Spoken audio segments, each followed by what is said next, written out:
Scam 1992ના Harshad Mehta કે પછી સત્યમ કોમ્પ્યુટર્સના કૌભાંડ વિશે તો તમે સાંભળ્યું જ હશે, પણ આજે ભારતીય શેર માર્કેટમાં જે ભૂકંપ આવ્યો તે આ બધા કરતાં મોટો અને ચોંકાવનારો છે.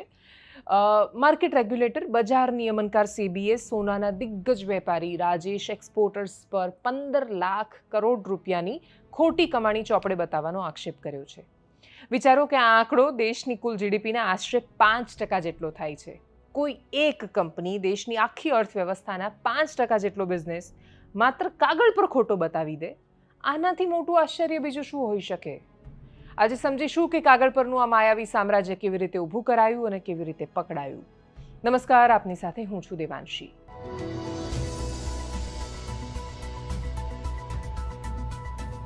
આ વાર્તા શરૂ થાય છે 11 માર્ચ 2024ના રોજ સેબીના ઇનબોક્સમાં એક સામાન્ય માણસના શેરહોલ્ડરના એક નાનકડા મેલ લેન્ડ થવાથી. આ મેલમાં એક સવાલ હતો કે કંપનીના કરોડો રૂપિયા માર્કેટમાંથી ગ્રાહકો પાસેથી વસૂલવાના બાકી છે, મતલબ કે એમને કરોડો રૂપિયાની ઉધારી લેવાની બાકી છે, તો એ રૂપિયા વર્ષોથી પાછા કેમ નથી આવી રહ્યા? કોઈને અંદાજ નહોતો કે સામાન્ય જનતાના હક માટે લખાયેલો આ એક જ મેલ આગળ જતા ભારતની સૌથી મોટી ગોલ્ડ કંપનીના પાયા હચમચાવી દેશે. સેબીએ આ પત્રને ગંભીરતાથી લીધો અને ઓક્ટોબરમાં આખી ફોરેન્સિકની તપાસ બેસાડી દીધી. જ્યારે ઓડિટર્સે કંપનીના ચોપડા ખોલ્યા ત્યારે કાગળ પરના આંકડા અને ગ્રાઉન્ડની રિયાલિટી વચ્ચે આકાશ પાતાળનો ફરક હતો. આ એ જ રાજેશ એક્સપોર્ટર્સ કંપની છે કે જેણે 1989માં બેંગ્લોરના એક નાનકડા રૂમમાંથી શરૂઆત કરી હતી, જેણે 2015માં સ્વિટ્ઝરલેન્ડની વિશ્વની સૌથી મોટી ગોલ્ડ રિફાઇનરી વેલકેમ્બી ખરીદીને આખી દુનિયાને ચોંકાવી દીધી હતી. કંપનીએ ચોપડા પર એવું બતાવ્યું કે એની 99% કમાણી આ વિદેશની પેટા કંપનીમાંથી આવી રહી છે.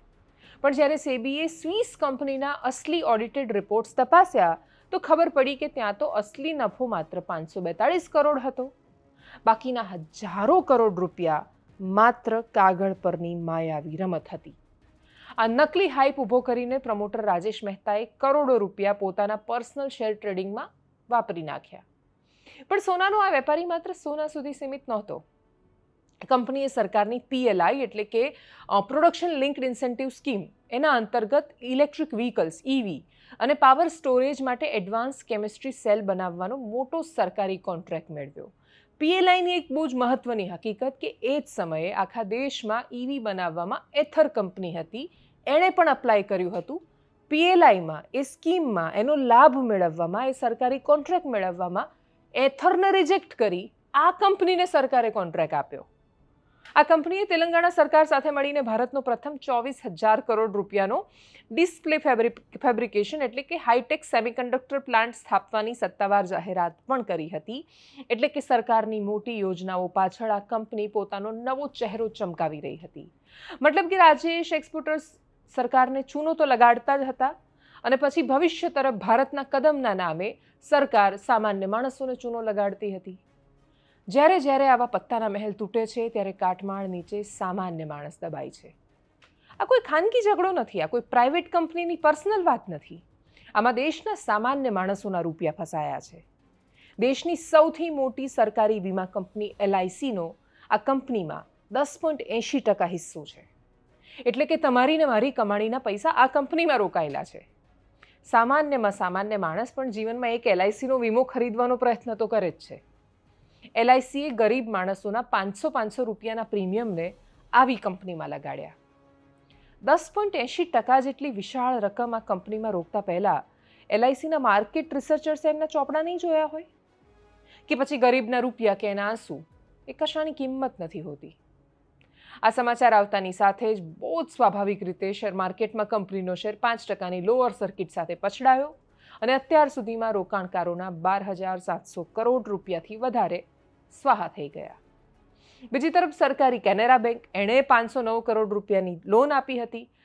એક ખેડૂતને લોન લેવી હોય ને ટ્રેક્ટર માટે અથવા સામાન્ય માણસને લોન લેવી હોય તો કંપની કેટલું વેરિફિકેશન કરે, બેંક કેટલું વેરિફિકેશન કરે.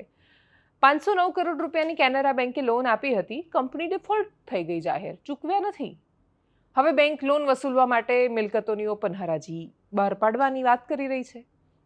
સેબીએ અત્યારે કંપનીના માલિક રાજેશ મહેતા પર શેરબજારમાં ટ્રેડિંગ કરવા માટે તાત્કાલિક પ્રતિબંધ મૂકી દીધો છે. જો કે બીજી તરફ રાજેશ મહેતાનું કહેવું છે કે સેબીનો આ ઓર્ડર હજી પ્રિલિમિનરી છે, એટલે કે વચગાળાનો છે. તેમની કમાણીના આંકડા સાચા છે, પણ સેબી અને કંપની વચ્ચે કોઈ મિસઅન્ડરસ્ટેન્ડિંગ છે. કાગળ રજૂ કરીને ટૂંક સમયમાં એ આ ગફલત દૂર કરી દેશે. મોટો સવાલ એ છે કે જો આક્ષેપો સાચા છે તો સરકારની હાઈટેક પાવર સ્કીમો અને ભવિષ્યના સેમિકન્ડક્ટર પ્રોજેક્ટ્સનું શું થશે? દેશના મોટા ભાગના મ્યુચ્યુઅલ ફંડ્સે એક પણ રૂપિયાનું રોકાણ આ કંપનીમાં નહોતું કર્યું. તો એલઆઈસીના રિસર્ચર્સને એવું શું થયું કે સરકારી વીમા કંપની એલઆઈસી જેવી, જેમાં સામાન્ય માણસોના રૂપિયા લાગેલા છે, એને એમાં શું જાદુ દેખાયો કે એણે 10.80% હિસ્સો લીધો? જ્યારે પણ ઇલેક્ટ્રિક વ્હીકલ્સ કે સેમિકન્ડક્ટર જેવા પ્રોજેક્ટની જાહેરાત થાય ત્યારે આપણે એવું માનીએ છીએ કે ભારત ભવિષ્યમાં રોકાણ કરી રહ્યું છે અને આપણે એક દિવસ તો એવો આવશે કે જ્યારે ચાઇનાની હરોળમાં ઊભા હોઈશું. પણ હાઈટેક સ્કીમોના નામ પર અને યોજનાઓ પર, એના નામ પર જો બધા જ કાગળ પરના મહેલ હોય તો શું સરકાર ભવિષ્ય માટે ગંભીર છે કે બધું જ એમના માટે પોલિટિકલ નેરેટિવનો હિસ્સો છે? શું ભારતનો કોર્પોરેટ ઇતિહાસ આવા કાગળ પરના સામ્રાજ્યો અને કૌભાંડોથી ક્યારેય મુક્ત થઈ શકશે? એ દેશ હોય કે આવી કંપની, કાગળ પરના આંકડાઓમાં તમે એને ગમે તેટલી મોટી અને મહાન સિદ્ધ કરવાનો પ્રયત્ન કરો, જો એ જમીન પર નથી તો એક દિવસ તૂટી જાય છે. પણ ના રાજેશ મહેતા બરબાદ થાય છે, ના એલઆઈસી જેવી સંસ્થાઓના મોટા અધિકારીઓ, બરબાદ થાય છે આ દેશનો સામાન્ય માણસ. નમસ્કાર.